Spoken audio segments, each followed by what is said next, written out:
presenta este espacio Clinos, Centro de Salud Mental. Recibimos a la doctora Natalia Lluveras, cardióloga y especialista en imagen cardiovascular. ¿Cómo estás? Bueno, muchas gracias, muy Bienvenida. bien. Muchas gracias, Antonio. Bueno, vamos a iniciar esta nota preguntando cómo podemos prevenir y si se puede prevenir un accidente cardiovascular.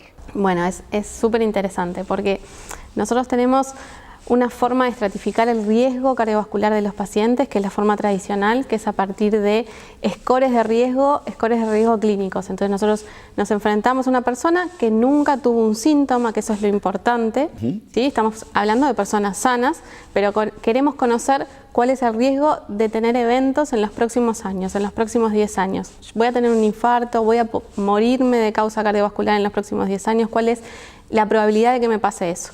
Entonces hay varias formas de hacer estratificación de riesgo. La principal es la clínica, factores de riesgo tradicionales, qué sexo, la edad que tiene el paciente, si es hipertenso, si es diabético, el colesterol cómo está.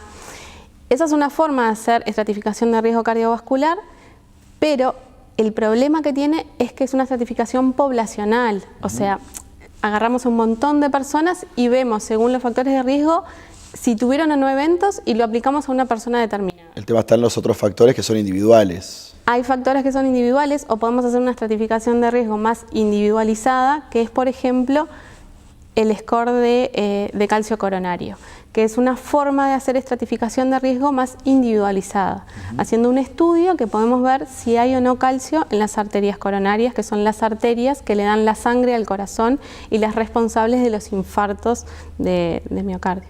¿Qué es un score de calcio? Es un estudio. Es un estudio que se hace, es una tomografía, que es una tomografía sin contraste, que se hace muy rápido, que no hacemos vías porque no usamos contraste, no duele, se hace muy rápido y lo que hacemos es cuantificar o ver si hay calcio en la pared de las arterias. Nosotros con las tomografías, con este tipo de tomografías, podemos ver si hay calcio y si hay calcio ver cuánto hay. Y ahí nos va a dar un valor, un número, que es el score de calcio. Y dependiendo de ese score de calcio en esa persona determinada, podemos todos los factores que nos decías. Exacto, podemos decir, usted tiene una baja probabilidad de tener eventos en los próximos años, una probabilidad intermedia, una probabilidad alta. Entonces, dependiendo de ese resultado, que como otra vez es más individualizado, podemos decir, bueno, usted debería tener otras formas de prevención. Quizá pensábamos que era de bajo riesgo, pero en realidad no lo es y tenemos que hacer otros tratamientos, ser más enérgico con el control de los factores de riesgo o con medicamentos.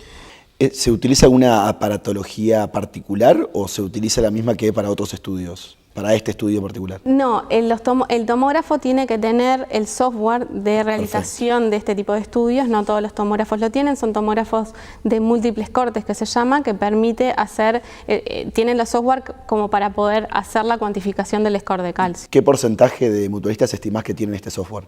Son pocas en Montevideo. Sí, en Montevideo en general no son muchas las que pueden ofrecer este tipo de estudios, pero probablemente cada vez vaya a ser más. ¿Es relativamente nuevo este estudio? Es relativamente nuevo. En realidad, en el mundo desde hace 30 o 40 años que se está utilizando, pero en los últimos 15 años es que es más masificado, que se utiliza en grandes poblaciones.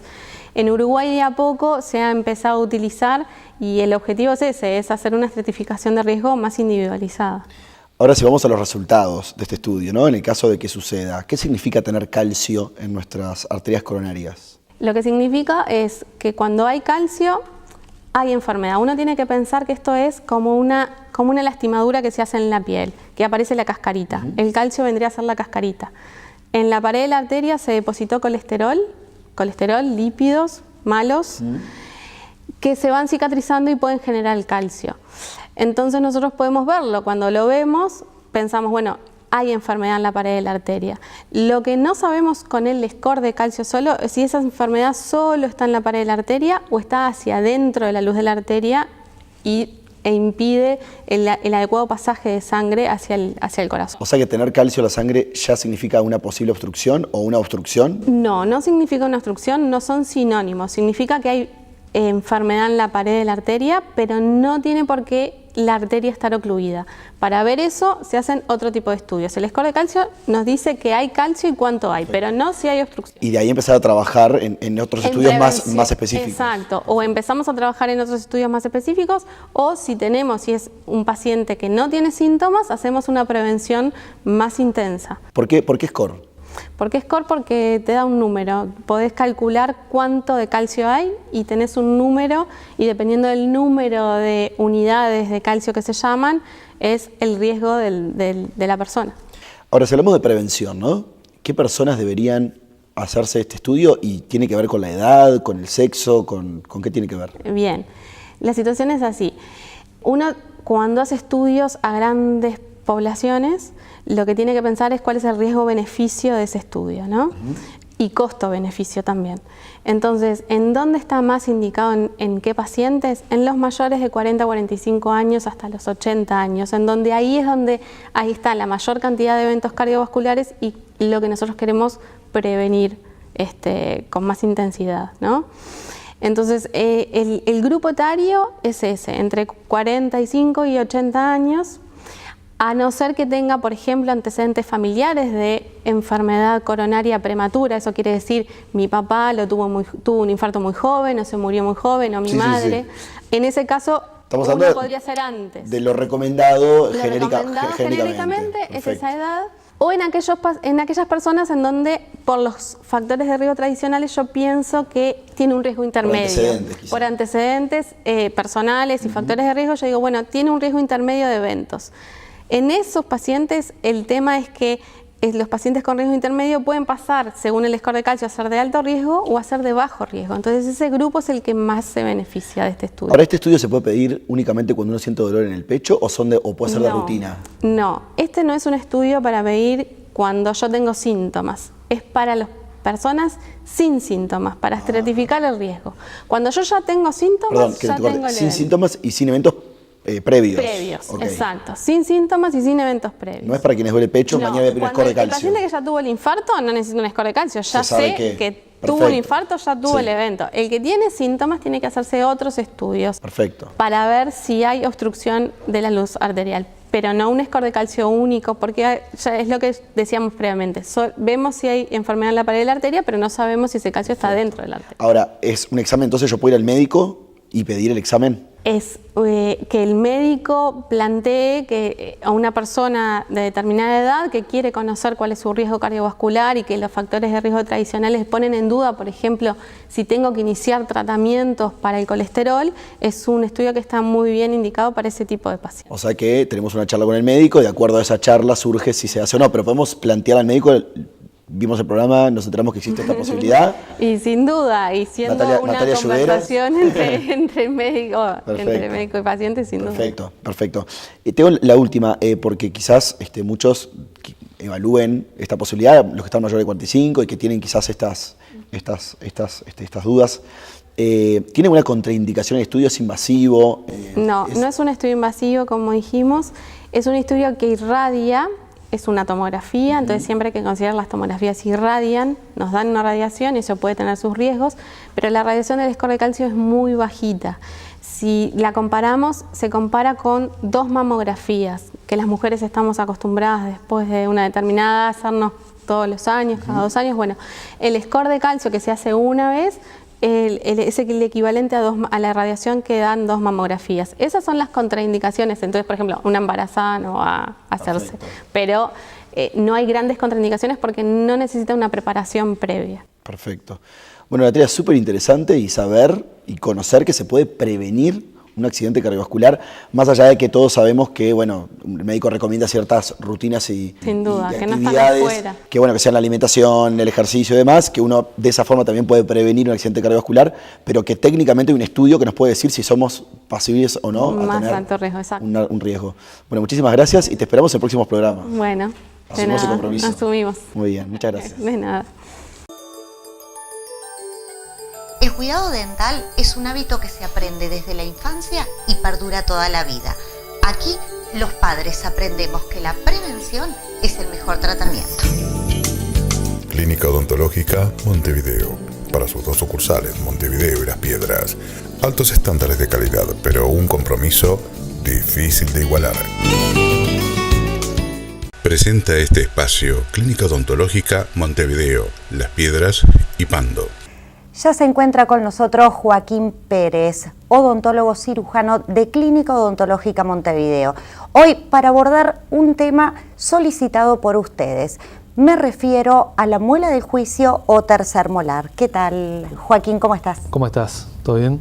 Bien, contenta de que estés aquí con nosotros para evacuarnos dudas, hacernos definiciones y también para derribar mitos. Si hablamos de muela del juicio o tercer molar, ¿podemos decir que es lo mismo? Bueno, sí, podemos decir que es lo mismo. Tercer molar es porque es la tercer muela que sale. Y muela del juicio se le dice muela del juicio por una cuestión de que sale entre los 18 y 25 años de edad y es cuando la persona termina su crecimiento. Entonces se le decía antiguamente que como que era el juicio, como que perdía el juicio y salía ahí, en esa edad que nos hacemos como grandes, ¿no? Joaquín, se dice que la muela del juicio realmente no sirve para nada y que en realidad lo que hace es complicar. ¿Esto es así? En algunos casos sí, en otros no. Eso en realidad hay que evaluar caso a caso y ver en qué posición está saliendo esta muela, si esa persona recibe algún tratamiento de ortodoncia, por ejemplo. Muchas veces es conveniente sacarlo para que no recidive ese tratamiento. Muchas veces el tercer molar no completa su erupción completa y queda cubierto por una parte de encía, y esa encía es muy difícil de higienizar. Ese molar, al no estar completamente erupcionado, queda una parte sumergida en la encía. Eso ocasiona problemas porque la comida se mete en ese lugar y es muy difícil de sacarla. Entonces eso provoca inflamaciones y dolor, que es uno de los motivos más frecuentes de dolor del tercer molar. Y eso es lo que produce evidentemente la carie de la propia pieza. Referente al crecimiento de un tercer molar, cuando se requiere una cirugía para la extracción, ¿eso es por la época o por la fecha en que sale, cuando ya está toda la estructura de la boca formada por el resto de los dientes? Claro, ¿qué pasa? El tercer molar ya sale cuando el desarrollo craneofacial ya está terminando su formación, su desarrollo. Entonces es como que se produce el último ajuste de la oclusión. Si bien puede producirse caries en el tercer molar, generalmente lo que pasa es que se inflama todo el tejido circundante y eso es lo que provoca infecciones, grandes infecciones, y no solo eso, sino que a veces puede producir algún quiste o una inflamación de hueso. Complica bastante la zona, el no poder higienizarla bien. Otra cosa que puede pasar con el tercer molar es que complique la erupción del molar que está adelante, que es el molar 7, o sea, el segundo molar que sale, también puede complicar la erupción de él. Si nos volcamos a tu especialidad, a que la persona tiene un problema con la muela del juicio y tiene que pasar necesariamente por una cirugía, ¿qué nos puedes decir sobre la misma? Bueno, es una cirugía que se desarrolla en el consultorio particular, en este caso en la clínica. Se hace mediante anestesia local. Previamente se estudia el caso y se ve radiográficamente la posición que está. Clínicamente también la miramos. Y bueno, se hace una cirugía. Para abordarla muchas veces hay que separar la muela para poder sacarla, pero es una cirugía ambulatoria, no nos lleva más de 1 hora, 40 minutos, 1 hora, sacar una muela de juicio con un grado de complejidad medianamente alto. Y bueno, respetando siempre la farmacoterapia, post-cirugía y pre-cirugía, las personas pasan bien. Ninguna muela de juicio es igual, no se puede hacer un protocolo, es decir, esto se trata de la misma manera para todos. O sea, según cada caso se hace un protocolo, se ve lo que hay que hacer y se dan las indicaciones pertinentes del caso. Alberto Seida incorpora más soluciones de accesibilidad. Ahora una muy completa línea de elevadores, de uso residencial, comercial, para instituciones, colegios y edificios. Fácil colocación, incluso en lugares no previstos. Asesoramiento. Costos muy convenientes. Alberto Seida Salva Escaleras. 098-446-386. Correo seida@seidaalberto.com. Y una vez más hemos llegado muy rápidamente al final de nuestro programa. Nos vamos agradeciéndoles a los profesionales y a ustedes por su preferencia y compañía. Tenga presente que pueden visualizarnos y profundizar en los informes brindados en el día de hoy en nuestras redes sociales Hablemos de Salud Uruguay. Recuerde, su salud es lo más importante. Nosotros los esperamos la próxima semana aquí en la pantalla de su canal.